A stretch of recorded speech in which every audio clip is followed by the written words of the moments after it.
A paz do Senhor Jesus, estamos iniciando mais um Instantes Finais, a sua aula de profecia e de escatologia bíblica no seu lar. E eu quero agradecer por sua audiência, a você que acompanha a nossa programação pela TV ou pela internet. Que Deus te abençoe, que as bênçãos do Senhor Jesus continuem sendo derramadas sobre a sua vida, sobre toda a sua família. Seja muito bem-vindo aos Instantes Finais.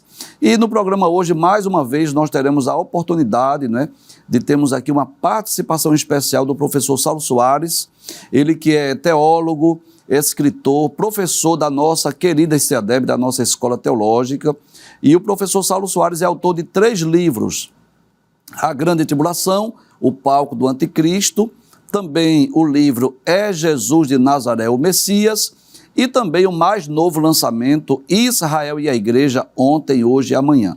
Nós estamos numa série aqui de entrevistas, entrevistando o professor Saulo, comentando sobre esse livro maravilhoso, que é Israel e a Igreja, Ontem, Hoje e Amanhã, e também estamos respondendo perguntas dos nossos queridos telespectadores.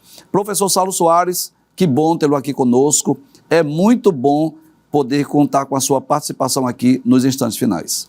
Obrigado, professor Givanildo. Como sempre tenho falado, a honra é minha, a alegria é minha, tá certo? Agradeço a Deus e a vocês por tudo.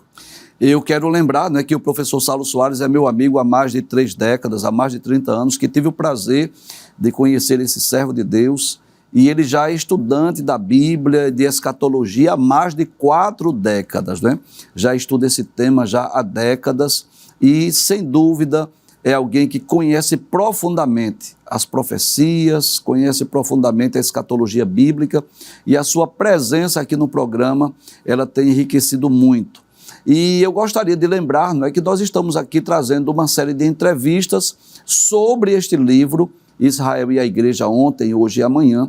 Você que ainda não adquiriu, você pode adquirir na nossa livraria Bereia, você pode inclusive acessar o site e receber no conforto da sua casa, www.livrariabereia.com.br. E aí você pode estar com o livro em mãos e acompanhar a explicação do professor Saulo Soares. Nós estamos comentando o capítulo 1º do livro, que trata sobre as alianças. E talvez você esteja perguntando por que estamos estudando sobre as alianças. Exatamente para nós podermos entender sobre o chamado da nação de Israel, como se deu esse chamado, a importância de Israel dentro da profecia, dentro da escatologia bíblica, dentro desse plano, esse projeto de salvação. Tem pessoas, inclusive, enviando mensagens para nós, perguntando por que não está falando da igreja. Perceba que nós estamos numa sequência histórica também, A igreja só no Novo Testamento. Estamos ainda lá no livro de Gênesis, no livro do Êxodo, falando sobre as alianças que dizem respeito à nação de Israel.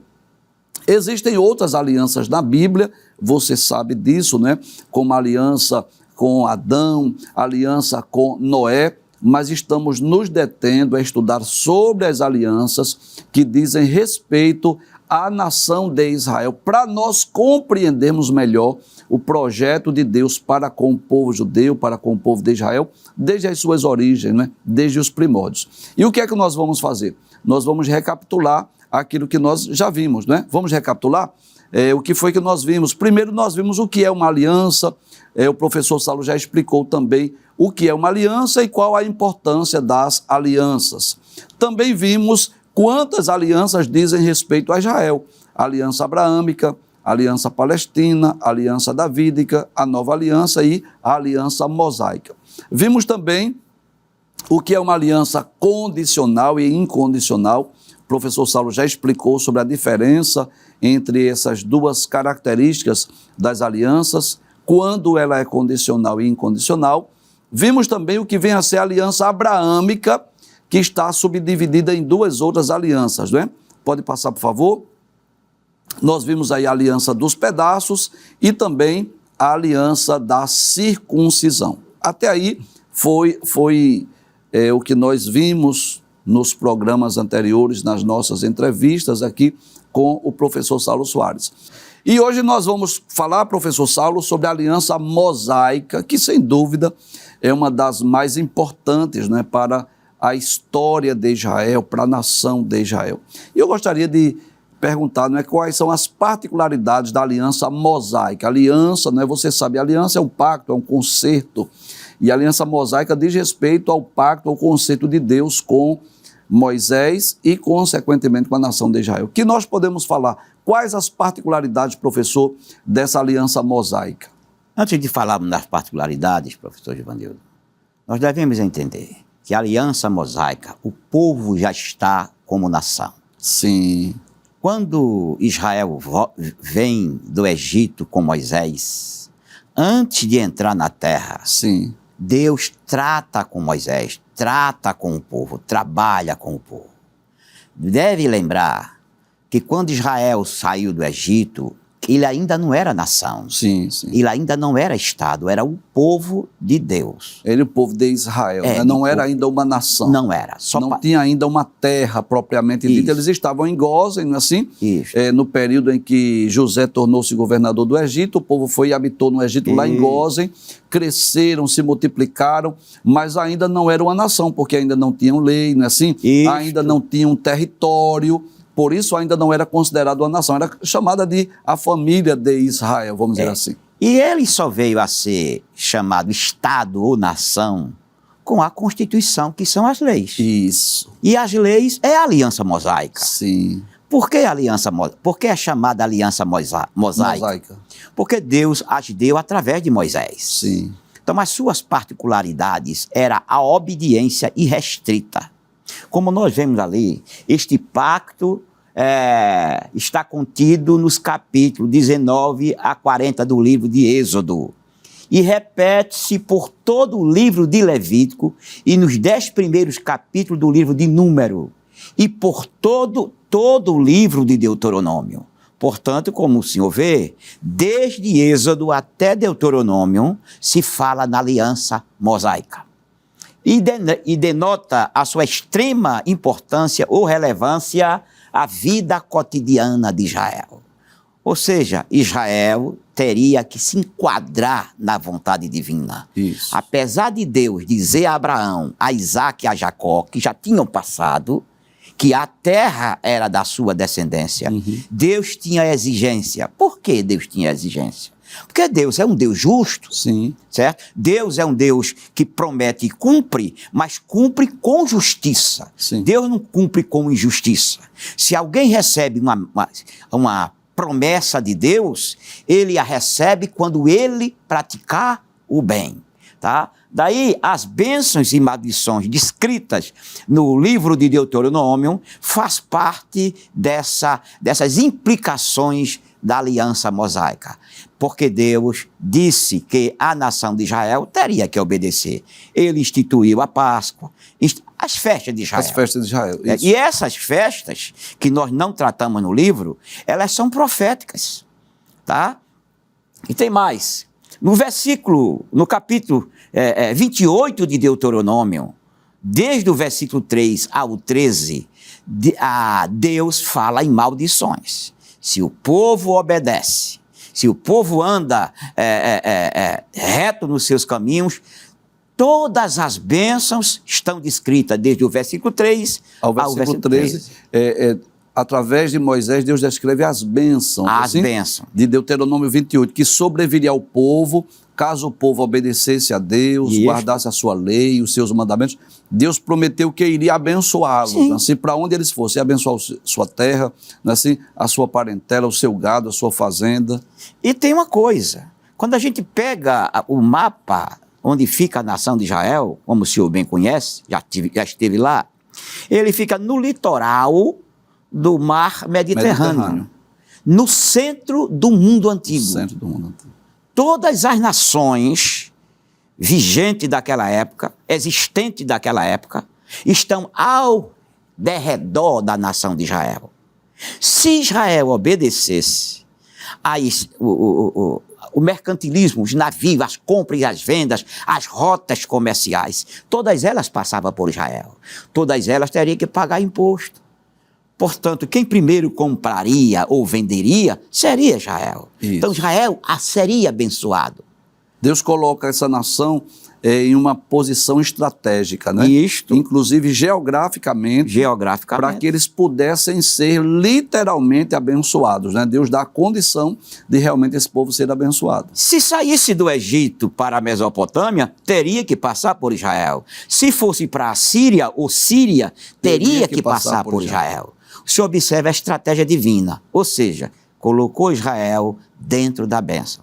Mas caso não obedecesse, aí viriam as maldições. As maldições. E por incrível que pareça, a nação de Israel estava no caminho dessas nações que mais tarde, pela desobediência de Israel, fizeram Israel cativo. Portanto, as maldições estão descritas desde o versículo 20 até o 68 do capítulo 28 de Deuteronômio. Todas as maldições ali implícitas ou descritas já aconteceu e continuará acontecendo na vida da nação de Israel. E tem mais, nas campinas de Moabe, Deus falou com Moisés e Moisés descreveu estas maldições. E o povo precisaria e deveria obedecer a esta exigência divina. E tem mais, professor Givanildo. No capítulo 19 de Êxodos, versículo 1 diz assim: ao terceiro mês, desde que o povo saiu do Egito, acamparam-se ao redor do monte. E mais adiante diz que Moisés subiu ao monte. Versículos 5, 6 e 7, Moisés desce e vem com uma mensagem, dizendo para o povo de Israel: se diligentemente, diz o Senhor, me obedeceres, vocês serão nação eleita, povo santo e sacerdócio real, porque toda a terra é minha. O povo achou aquilo lindo, mas Moisés disse a Israel o que teria que fazer, o que Deus queria. Aí os anciãos de Israel, os que respondem pelo povo, disse: tudo o que o Senhor falou, nós faremos. Vamos pular para o capítulo 24, lá pelo versículo 6, 7 e 8, quando Moisés diz a Deus que o povo disse ao Senhor que tudo o que tu falasse, eles cumpririam. Aí Deus, nas entrelinhas, podemos entender que Deus está dizendo assim: este povo não vai me obedecer. Deus conhece o coração e conhece o futuro, né? Sim, esse povo não vai me obedecer. Portanto, Moisés, torna a descer. Agora, Moisés estava já com as tábuas da lei. Lê a lei que eu mandei você fazer. Desculpa, ele não estava com a tábua da lei. Diga a ele o que eu quero que eles façam. E quando ele disser tudo aquilo que o Senhor disse, faremos, pegue um animal, mate-o, jogue o sangue numa bacia, pegue a metade desse sangue e faça o sacrifício, e a outra metade jogue sobre o povo. Se Moisés perguntasse, por que, Senhor? Moisés não precisaria perguntar, porque Moisés sabia. Mas também, talvez, quem nos vê e nos ouve, pergunte por quê. Isto era uma assinatura de contrato de Deuteronômio 28, Sim. de bênçãos e maldições. Por quê? Porque o contrato de Deus com Israel foi assinado com sangue. Por quê? Se eu compro alguma coisa ao professor Givanildo, a gente vai para o cartório assinar e carimbar. Isso. Então aquilo era a assinatura e o carimbo de Jeová dizendo para Israel: olhe, nós temos um pacto agora assinado entre eu e você. Não é apenas eu, porque esse pacto é condicional. É eu e você. Eu cumpro se você me obedecer. Se você não me obedecer, eu não cumpro, e tem mais. Eu faço com que o restante do pacto, que é 20 a 68 do capítulo 8 de Deuteronômio, se cumpra, que são as maldições. Então, vamos lá, deixa a gente fazer uma recapitulação aqui, histórica, para nós entendermos essa aliança mosaica. Quando José era governador do Egito, pediu permissão ao faraó e trouxe a sua família para o Egito. Eles habitaram em Gósen. E ali eles passaram aproximadamente 400 a 430 anos, é assim? E aí o povo foi oprimido, foi escravizado depois da morte de José, e depois Deus levanta Moisés, que é onde inicia o livro do Êxodo, e Moisés vai ter com Faraó, e Faraó não permite que o povo vá, Deus envia as 10 pragas, e aí Faraó liberta o povo, né? O povo sai do Egito e o povo passa o Mar Vermelho, e quando é no 3º mês da saída dos filhos de Israel do Egito, eles estão lá no Sinai, né? Vamos dizer assim, na península do Sinai, onde Deus diz ao povo de Israel, Êxodo 19, não é assim? 5 e 6, olha, se vocês obedecerem, se vocês cumprirem, vocês serão a minha propriedade peculiar. E a partir de então, Deus vai dar a lei, não só o decálogo, vai dar toda a lei aos filhos de Israel. Isso aí vai permear o livro do Êxodo, o livro de Levítico, não é assim? Até chegar em Deuteronômio, que o Deuteronômio, na verdade, é uma espécie de uma repetição das leis. Aquele povo que estava para conquistar a terra de Canaã, já estava prestes a conquistar Canaã, e aí Deus diz a Moisés, não é, que se o povo obedecesse, se o povo cumprisse, eles seriam abençoados. Caso o povo não obedecesse à lei de Deus, eles seriam amaldiçoados. E é interessante nós observarmos que o número de maldições, como o Senhor falou, ele é muito maior, não é? Deuteronômio capítulo 28, então podemos dizer que as bênçãos vai até o versículo 13 ou versículo 14. Mas as maldições, que são os castigos pela desobediência, vai do versículo 15 até o versículo de número 68. Então Deus antecipadamente, assim, nessa aliança, nesse pacto, Deus diz assim, olha, eu vou mostrar a vocês como vocês poderão ser abençoados, como vocês poderão ser prósperos. Se vocês cumprirem essa lei, se vocês obedecerem, se vocês guardarem, que coisa maravilhosa. Para onde vocês forem, eu vou abençoar vocês. Agora, se vocês não cumprirem, se vocês não obedecerem, então as maldições virão sobre vocês. É muito importante nós entendermos isso, porque nós estamos estudando sobre a origem da nação de Israel. Nós estamos falando sobre a origem do povo hebreu, que agora já era uma nação, não é assim? Ou seja, eles estavam prestes a conquistar a terra de Canaã, e Deus antecipadamente se utiliza de Moisés para dizer qual o caminho que eles deveriam seguir para que eles fossem prósperos, para que eles fossem abençoados. Então é importante nós entendermos esse contexto para nós podermos entender o que foi que ocorreu com Israel quando eles conquistaram a terra de Canaã. Então, já falamos sobre as particularidades dessa aliança mosaica, e eu vou pedir, professor, para o senhor comentar sobre essa aliança palestina. Agora, me explique, por favor. Eu tenho algumas considerações. Por favor. Então, posso falar? Sim, por favor. Observe, como o professor Givanildo tem explicado, a aliança mosaica, ela tinha as maldições. Aí as pessoas podem perguntar, professor Givanildo, que Deus terrível! Como é que ele faz ou promete maldições se não obedecer? Isso é impor. Impor, não. O povo disse, tudo que o Senhor falou, nós faremos. Então, era um pacto, uma assinatura. Se você tem uma casa e vende a casa ou aluga a casa, tem um contrato. Um contrato. Tudo que está no contrato deve ser seguido. Deve ser seguido. Se Deus não segue o que promete, não é um Deus de confiança. As pessoas, professor Givanildo, muitas vezes só quer crer num Deus que promete bênção e dá bênção. É como se a pessoa orasse, já disse aqui, talvez, ó Senhor, cadê as promessas que tu te fizeste? Está na Bíblia e também fizeste a mim. Só pede a Deus as promessas boas. Nunca diz, Senhor, eu também errei. Cadê o castigo? Nunca pede.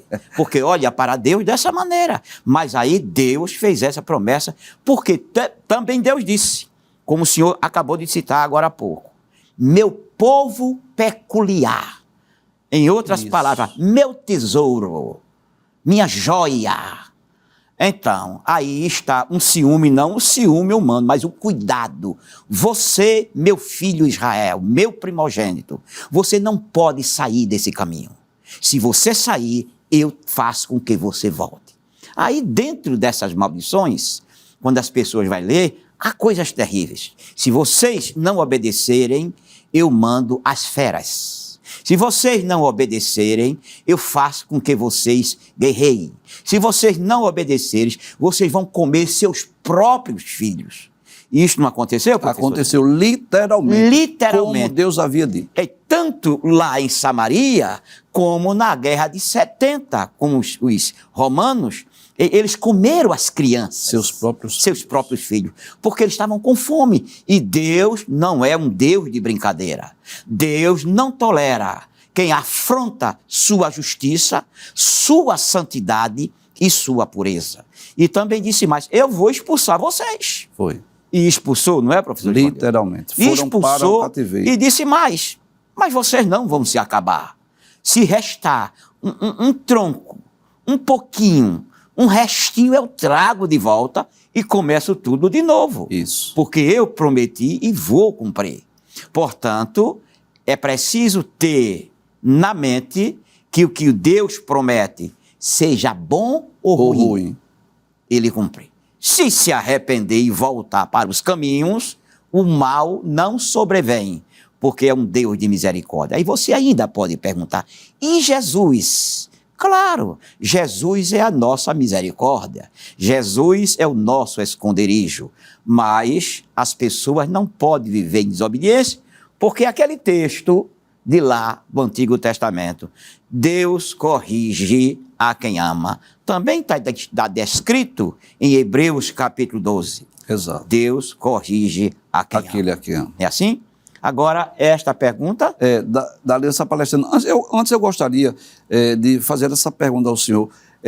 Qual ou quais as diferenças entre essa aliança mosaica e a aliança palestina? O que é que a gente pode falar de diferença de uma para outra? Porque ambas envolvem a nação de Israel. Na aliança mosaica, Deus não especifica as bênçãos e as maldições. Certo. Ele não especifica. Ele especifica na aliança palestina.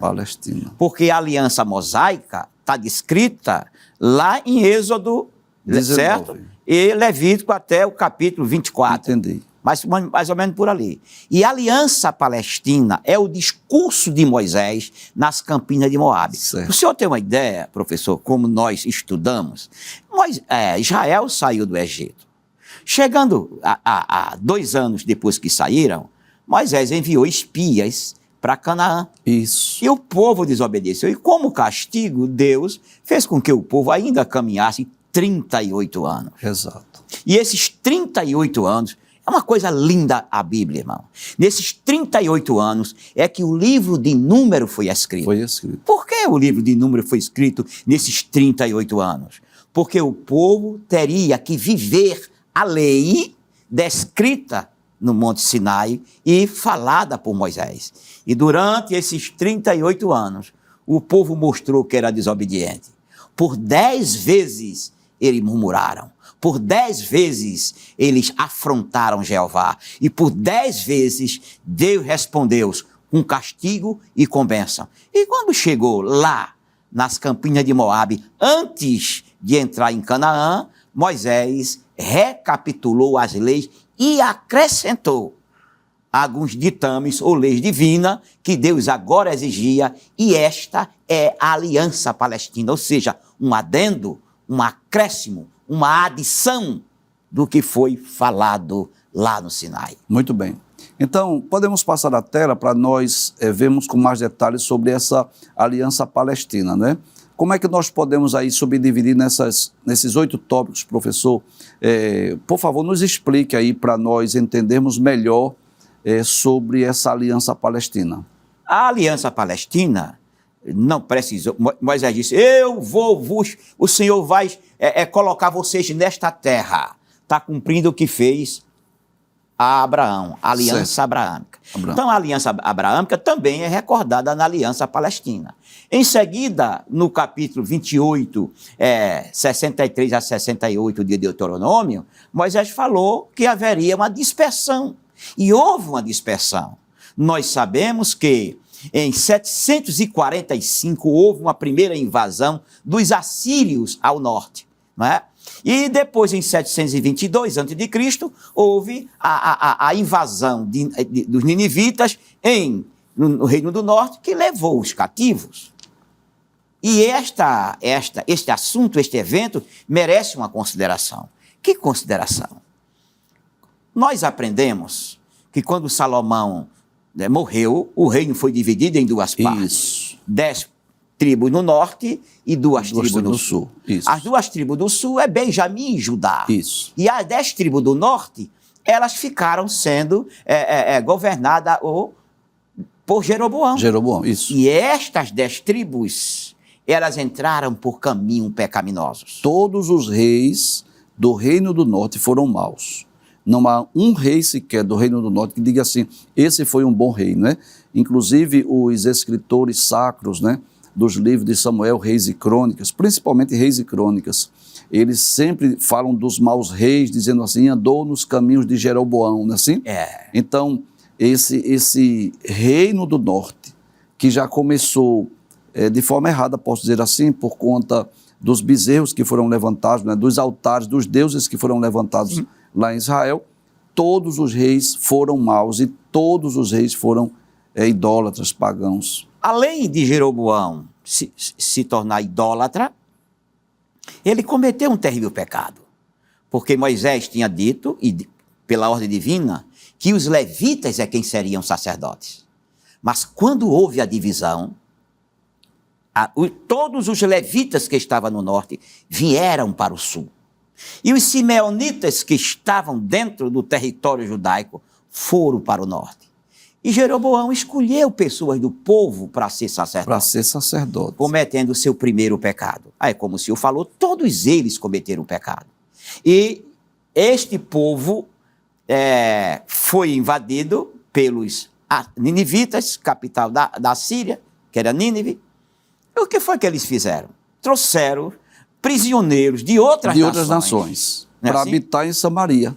E pecaram os homens, maridos, jovens, todo macho, levou cativo, vendeu, empalou, matou. E o que foi que eles fizeram? Pegaram essas pessoas estrangeiras, homens estrangeiros, e trouxeram para Israel, para habitar em Samaria. E deram as mulheres israelitas para estes homens. Ou seja, tirou o dono da casa e disse, essa casa é sua, essa mulher é sua e esses filhos são seus. E eles vendo, Deus promete e ele cumpre. E isto aconteceu literalmente. Literalmente. Foi por causa disso, e é por causa disso, que os judeus não toleram os samaritanos. Baseado em quê? É que os filhos desse povo do norte, com esses estrangeiros que não eram descendentes de Abraão, coabitaram, né? Esses homens coabitaram. Sim. E geraram os filhos que não tinham sangue de Abraão. Não eram legítimos. Aí os judeus passaram a ter repulsa a eles. Licença, professor, sem querer interromper, mas aí a gente vai entender por que é que quando Zorobabel vem reconstruir o templo depois do cativeiro de Judá, ele encontra os opositores em Samaria. Quando Neemias vem reconstruir os muros, também vêm os samaritanos, né, Sanbalat, Tobias, Gesem, que também eram desses samaritanos. E quando o próprio Jesus pede água à mulher samaritana, ela é estranha, né? Ela é estranha. Como sendo tu judeu, pede beber a mim, que sou mulher samaritana? Então, a origem está exatamente lá no segundo livro dos Reis, capítulo 17, versículos 23 e 24, onde a Bíblia deixa claro, né, que o rei da Síria levou o reino do norte e trouxe pessoas de outras nações para habitar em Samaria, no lugar do povo de Israel. Duas curiosidades apenas, uma bíblica e outra extra-bíblica. Uma das curiosidades é que os judeus não comem carne de porco. Mas, segundo alguns rabinos escreveram, eles preferem comer carne de porco do que um pedaço de pão dado pela mão de um samaritano.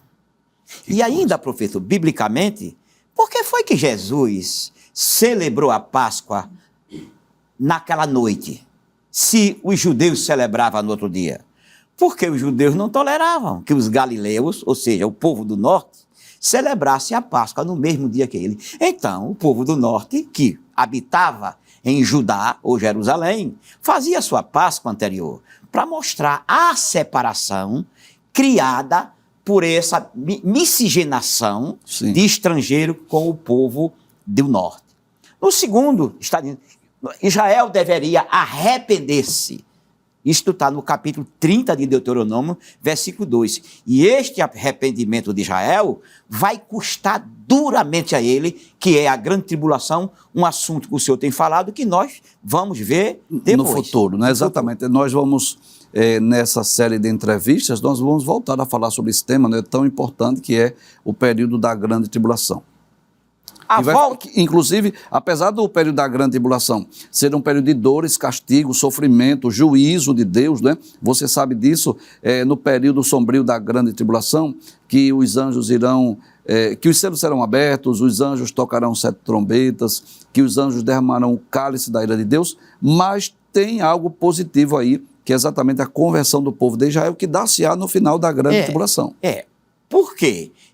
Este povo, lei cerimonial, lei moral, lei cívica que Israel tinha, Israel cumpria as duas. Ora, cumprir a cerimônia é fácil, todo mundo cumpre a cerimônia. Todas as religiões do mundo têm cerimônia, são cerimonialistas, e eles cumprem. Ir para a igreja, dar oferta, dar dízimo, cantar no coral, cantar no conjunto. Isso é fácil, isso é externo. Mas a lei moral é interna. Então, esta lei mosaica está tratando principalmente da lei interna. Do homem interno. E a lei, e a Aliança Palestina trata com isso. Daí, como o senhor acabou de falar, na grande tribulação, vai tratar com o povo de Israel fisicamente, tá certo? Para eles se arrependerem interiormente. Quarto, a volta de Jeová, a fim de abençoar seu povo, reverteria todas as condições adversas. Porque Deus é o Pai. Deus prometeu a Abraão, a Isaque e a Jacó.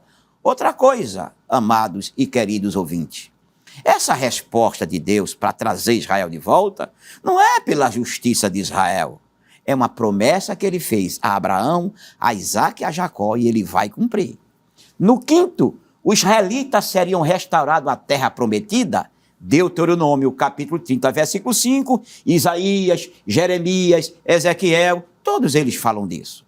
Licença, professor. Eu posso dizer que, em certo aspecto, essa profecia está parcialmente cumprida, não é? Sim. Porque o povo voltou para a sua pátria. Agora, há uma promessa ainda futura, não é? Que no período do reino milenar, em que aqueles que estão desterrados estão espalhados, que ainda voltarão, né? Eu posso dizer isso, né? Pode sim. Em certo aspecto, essa profecia já se cumpriu, porque nos dias de Zorobabel, de Esdras, de Neemias, o povo voltou do cativeiro, não é assim?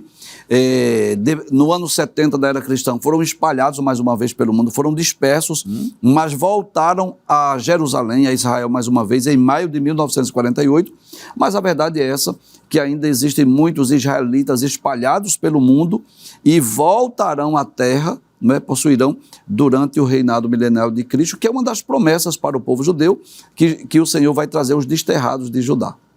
O senhor está certo, e ainda mais, nunca mais, repetindo, isso, nunca mais Israel será desalojado da terra. Ou desterrado. Não está vendo essa guerra? Os irmãos pensam que é por causa dos palestinos, já falamos isso aqui. Não é por causa dos palestinos, queridos. Pode ir para redes sociais e ver o discurso dos líderes do Hamas. O assunto é destruir Israel, acabar com Israel. Eles vão malhar em ferro frio. Sabe o que é malhar em ferro frio? É um ferreiro com um martelo, querendo pegar um ferro, dobrá-lo, sem esquentar ele. É malhar em ferro frio, ele nunca vai conseguir. Nunca vai conseguir. Tá? Então, é trabalho perdido. Em sexto lugar, haveria conversão nacional de Israel.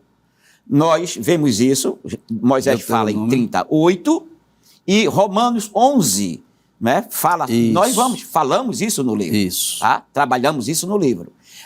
Todo Israel será salvo. Quando todo Israel for salvo na vinda do Messias, haverá o ajuntamento, como o senhor acabou de dizer, todos irão para Israel. Sim. E haverá o julgamento dos israelitas também. Ou você pensou que não haveria? Haverá o julgamento dos judeus na vinda de Jesus em glória. E aqueles judeus que não andaram segundo a palavra de Deus, da lei, certo? Serão mortos e, logicamente, não entrarão na terra. Só um momento que eu faço questão de esclarecer. Quando Paulo diz que todo Israel será salvo, não estamos com isso dizendo que todos os judeus serão salvos. Está falando de um momento profético, escatológico específico, que ocorrerá no final da grande tribulação, quando Jesus vem em glória, e aí o povo de Israel já terá se convertido, né? Porque aquele momento será o momento de expurgar os pecados de Judá, e naquela ocasião eles verão Cristo, né? Assim, Jesus descendo sobre as nuvens do céu com poder e grande glória, e é nessa ocasião que eles serão salvos, né? Não estamos com isso dizendo que todos os judeus serão salvos, porque para ser salvo precisa crer em Cristo, independente de ser judeu ou gentil, né? Em sétimo lugar, é isso, professor? Os opressores de Israel? Como o professor Givanildo falou, todo Israel será salvo, está se referindo à nação, a nação corporativa. É Israel que será salvo. Agora, os justos que estiverem dentro do povo israelita, eles herdarão o reino milenial. O reino milenial. No sétimo momento, os opressores de Israel serão julgados. E isto é tremendo, viu, irmão? Tremendo. Porque a gente pensa que os opressores de Israel, naquela época, lá em Joel, se não me falha a memória, capítulo 3, versículo 1, diz assim: desça ao vale de Josafá e ali entrarei em julgamento. Aí são duas coisas que Deus exige para julgar ou punir os inimigos de Israel. O primeiro, ele diz: dividiram a minha terra. Todas as nações que dividiram a terra de Canaã, doando a povo ou a etnia que não fosse israelita, todo ele, e isso a ONU está inclusa. Uhum. Eles vão descer ao vale de Josafá para serem julgados. Para serem julgados. Não pense porque a gente deu um pedacinho de terra para Israel passar a sua vida. Só para o senhor ter uma ideia. Theodor Herzl, que é o criador do sionismo, ele lutou no ano 1898 até 1900 e pouco. E ele conseguiu uma parte da terra de Uganda para dar à israelita. Isso em 1901. E estava tudo certo. Os israelitas, agora os judeus, não iam mais para Canaã, porque a política internacional deu a Israel terras na África, em Uganda. O cabeça, Theodor Herzl. Faltando 6 meses para isso acontecer, Theodor Herzl morreu. Acabou a festa. Ninguém foi para Uganda, por quê? Porque a terra pertence a Israel. Assim, seus inimigos serão julgados. Como também, além de dividir a terra, expulsaram Israel de sua casa. Todas as nações que expulsou o judeu de suas terras também pagarão caro. Lembre-se, o Egito será abençoado no amanhã, porque hospedou Israel durante 430 anos. E, finalmente, a nação de Israel desfrutaria ou desfrutará da prosperidade sem precedente. Então, a bênção do capítulo 28, versículo 3, até o versículo 13 de Deuteronômio, como está descrito em Deuteronômio 39, será cumprida na nação de Israel. E tem uma coisa, esta nação, queridos irmãos, governará o mundo. Será a nação número 1 da terra. De Jerusalém, lá no reino milenar, ela será a primeira em finanças, a primeira em política e a primeira em religião. Tudo sairá de lá. Então Israel governará o mundo financeiramente, religiosamente e politicamente. Está escrito isso, que acontecerá no reino milenar. Muito bem, se você ainda não adquiriu o livro do professor Saulo Soares, não deixe de adquirir, não é? Para que você possa ter uma compreensão melhor. É claro que ainda estamos estudando o capítulo 1, que fala sobre as alianças mas há muito ainda a ser estudado sobre a nação de Israel e também sobre a igreja, que eu posso dizer que esses povos, né, tanto Israel quanto a igreja, estão diretamente relacionados ao conteúdo profético e escatológico das Escrituras. Não há como nós estudarmos e compreendermos o conteúdo profético, as profecias e a escatologia sem levarmos em conta a nação de Israel, o povo judeu, e sem levarmos em conta também a igreja, né? O povo eleito, o povo escolhido por Deus para a execução dos seus eternos propósitos. E esse livro, né, veio exatamente com esse objetivo de facilitar a nossa compreensão e nós estudarmos sobre Israel e a igreja ontem, hoje e amanhã. Se você não adquiriu ainda, não deixe de adquirir essa excelente obra. Nós vamos a um breve intervalo e voltamos dentro de instantes. Vamos responder algumas perguntas e vamos também ler algumas mensagens. Até já.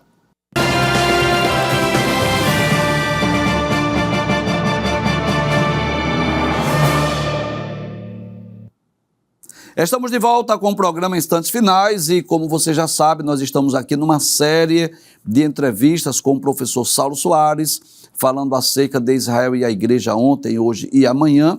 E nesse momento nós estaremos respondendo algumas perguntas e também lendo mensagens que foram enviadas para nós. E eu quero lembrar aos nossos queridos telespectadores, aos nossos queridos internautas, que, por favor, ao enviarem suas mensagens, coloque o seu nome, a sua cidade, a sua igreja, para que nós possamos ler aqui no programa. Vamos à primeira pergunta. Paulo Ambrósio, lá de Dourado, São Paulo, que bênção, né? Receber uma mensagem lá de Dourado, São Paulo. Ele diz assim, irmão Paulo: a paz do Senhor, irmão Givanildo, irmão Saulo, quero dizer que este programa é uma bênção na minha vida. Agradeço muito a Deus pelo privilégio de ouvir esse programa. Irmãos, queria uma explicação, se possível, sobre Malaquias, capítulo 4, versículo 5, que fala sobre o profeta Elias. Por favor, desde já agradeço a oportunidade, que Deus abençoe a todos. Fiquem com Deus. Eu quero ler, professor, este texto, né, de Malaquias, capítulo 4 e o versículo 5, e eu vou pedir, por gentileza, para o senhor explicar esse texto, né, para o irmão Paulo Ambrósio, e eu aproveito para enviar saudações aos nossos queridos irmãos aí do estado de São Paulo. Malaquias capítulo 4, versículo 5 diz assim: eis que eu lhes enviarei o profeta Elias, antes que venha o grande e terrível dia do Senhor. Olhe, as pessoas até pensam, e algumas denominações falam que é o profeta Elias. O Espiritismo diz que foi o espírito de Elias que estava em João Batista. Na verdade, Deus está falando da unção, tá certo? Da unção que havia em Elias, ele enviaria para alguém, e este alguém seria o anunciador do Messias que chegaria. Isso, o precursor do Messias. O precursor, e nós sabemos que foi João o Batista. Isso. Ele tinha um estilo de Elias, eles tinham um estilo contundente, eles tinham aquele estilo de não conversar muito e direto na mensagem que Deus tinha lhe dado. E Jesus disse, se quiseres saber do Elias, o Elias já veio. Aí as pessoas, pronto, matamos a charada. João Batista era o Elias, porque Jesus disse. Mas Jesus também diz, eu vos digo que o Elias ainda virá. Olha para ele. Então, o que quer Jesus dizer com isso? Na nossa obra, A Grande Tribulação, o Palco do Anticristo, a gente explica isso melhor, com mais detalhe, muito bem, obrigado. E mostra ali que o que Deus realmente quer dizer, que a unção de Elias, que veio para João, a mesma unção, também estará numa das duas testemunhas. Porque uma testemunha, se possível for, fará descer fogo do céu. Isso. Tá certo? E a outra testemunha tornará a água em sangue, que representa a lei e os profetas. Na verdade, esta unção de Elias, que veio para João não foi aceito. E Jesus disse assim, se vocês acreditassem em João, acreditariam em mim. Também em mim. Mas por que não acreditaram em Jesus? Porque se dessem ouvido a João, dava ouvido a Jesus, porque João anunciou Jesus. Como não deram ouvido a Jesus, também não deram ouvido a João. Então é bom lembrar, né, professor, que, na verdade, quando o profeta Malaquias diz respeito a Elias, na verdade estava falando sobre João Batista, não é? Agora, por conta da semelhança do ministério profético de Elias com o ministério profético de João Batista, então João Batista aqui é chamado de Elias. E é interessante que no capítulo 1 lá do livro do Evangelho escrito por Lucas, onde fala sobre o anúncio do nascimento de João Batista, em Lucas capítulo 1, versículo 16 diz: ele converterá muitos dos filhos de Israel ao Senhor seu Deus, e irá diante do Senhor no espírito e poder de Elias. Então, na verdade, quando Deus diz através do profeta Malaquias que iria enviar o profeta Elias, estava falando de João Batista. E com muito respeito aos nossos queridos telespectadores, né, que são espíritas, porque nós aprendemos a respeitar todas as religiões, mas nós podemos dizer à luz da Bíblia Sagrada que a doutrina da reencarnação ela é antibíblica. A Bíblia fala sobre ressurreição. Kardec disse que os judeus chamavam a reencarnação de ressurreição, mas isso não é verdade. A reencarnação e a ressurreição são duas doutrinas distintas, completamente diferentes. Na ressurreição, vamos ilustrar com o que ocorreu com Jesus. O Espírito de Jesus entrou no mesmo corpo. Foi o Espírito de Jesus que entrou no corpo de Jesus e Jesus ressuscitou, claro, num corpo glorioso e incorruptível. Isso é ressurreição. Segundo a doutrina da reencarnação, que é antibíblica, que não tem nenhuma base bíblica, a pessoa morre e vai nascer outra vez em um outro corpo distinto. Isso é antibíblico. E como Elias não morreu, Elias foi trasladado, foi levado ao céu num redemoinho, numa carruagem de fogo, então seria impossível que João Batista fosse a reencarnação de Elias, porque Elias não morreu. E outra coisa, eu tenho um testemunho do meu irmão Josafá. Nós voltamos para Jesus em 75. Josafá voltou no mês de abril e eu voltei no mês de agosto. Josafá tinha 12 meses de crente, não conhecia nada de Bíblia. E na frente da nossa casa, ali em Água Fria, tinha um amigo nosso que confeccionava chapéu, a gente chamava chapeleiro. Muito boa pessoa, espírita. E quando ele viu que Josafá era crente, chamou Josafá. Se você sabia que João Batista era Elias? Eu falei assim, não era Elias. Aí ele citou o texto que Jesus disse, o Elias já veio. Aí Josafá contou para mim, disse, meu Deus, e agora? Aí olhou para ele e disse, quem é que dá um melhor testemunho de alguém? É alguém pelo Senhor ou o Senhor do Senhor mesmo? Aí ele disse, eu dou um testemunho melhor de mim do que alguém. Aí ele disse, perguntaram a João, tu és Elias? Ele disse, não, eu não sou Elias. Não sou Elias. Pronto, resolveu a questão. Exato. Elias disse, João Batista disse, eu não sou Elias. Não sou Elias. Muito bem, vamos ler uma mensagem aí que foi enviada para nós. Edinaldo Gomes, da área 55, lá do Ibura, ele diz assim, a paz do Senhor Jesus, eu e minha esposa amamos assistir esse programa, muito bom. Deus abençoe o irmão Edinaldo e Deus abençoe aos queridos irmãos aí da área 55. Vamos a mais uma pergunta. Adailton, da área 57, lá em Olinda, diz assim, a paz do Senhor, professores, eu gostaria de saber o que significa o texto de Apocalipse em relação à besta e o falso profeta. Isso está em Apocalipse capítulo 13, não é isso?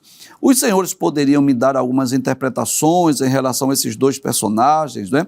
Nesses últimos dias que estamos vivendo, podem me dar uma definição detalhada? Por favor, obrigado, Deus abençoe. Muito bem, o que é que podemos responder ao irmão Adailton sobre a besta e o falso profeta, de acordo com Apocalipse 13, professor? Em Apocalipse 13, fala de 3 bestas. Por que chama besta?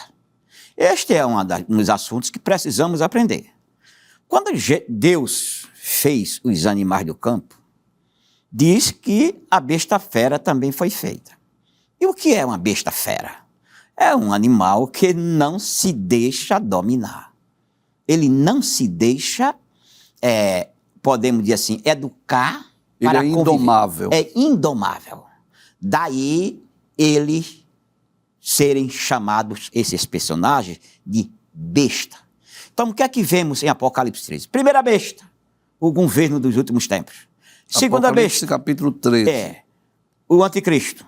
Terceira besta, o falso profeta. Então, o governo do final dos tempos é um governo totalmente com a essência satânica.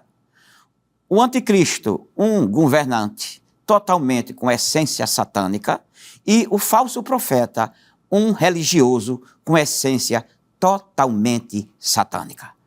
Quanto ao restante, a gente trabalha muito bem isso, professor Givanildo, no nosso livro A Grande Tribulação, que vocês podem adquirir, o nosso querido Adeilton pode adquirir na Berea, como o professor Givanildo já falou, através do site. Né? Mas ele é aqui de Recife, pode adquirir na Berea. E além do livro, né, do professor Saulo, que ele explica muito bem sobre esse período da grande tribulação, né?